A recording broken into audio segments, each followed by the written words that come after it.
Hello. The Christian Institute has recently written out to supporters in England, encouraging them to respond to the public consultation on new draft guidance from the government for schools on how schools should provide for children who are questioning their gender and giving some tips on how to do so. I'm joined by John Denning, Head of Education at the Christian Institute. John, why is it so important to respond to this consultation? Well, this consultation is on new draft guidance from the government for schools, which is an important step in the right direction. We're disappointed it didn't come out earlier.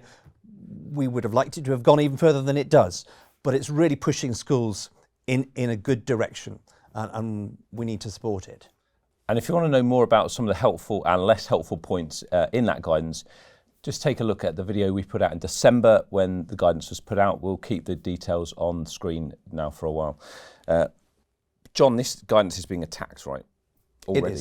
It is. Yeah. I've spoken to people in schools who've heard that. I know of head teachers who are telling parents, well, we're not going to follow it because of this attack that's coming from groups that campaign for trans ideology.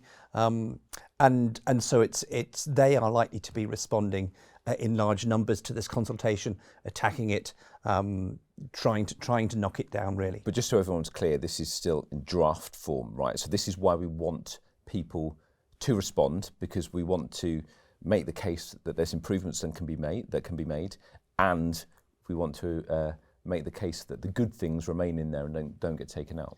Yeah, that's right. The risk is with a lot of opposition that the government will be tempted to water it down. And if we get a new government soon, it makes it less likely that they will keep the good points in the guidance if people don't step up and support it.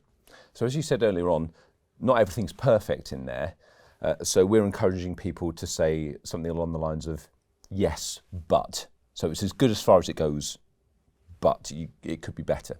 Yeah, that's right. So the consultation consists of a series of questions about different sections of the draft guidance and asks yes/no questions, whether you agree or disagree. So we're suggesting that people answer yes, and it's quite quick to go through and answer yes to everything, but even better if people have time to go through and say yes, but there is more that could be done that would be helpful. Mm-hmm. So how are people able to respond to it? Well, we produced a guide, which, as you said, has gone out to supporters. I think we'll have a link to that on the video. That explains how to respond, gives some suggestions for points that can be made. We've also got some supplementary guidance if you're a medical professional, maybe a biology teacher. You might be interested in that to give it a bit more background information. So two different kinds of responses. Links for both of those will be on the screen, as you say. When do people need to respond by? The deadline's March the 12th. Okay, thanks, John. So as you heard there, this is very important and there's not a huge amount of time to go before it closes.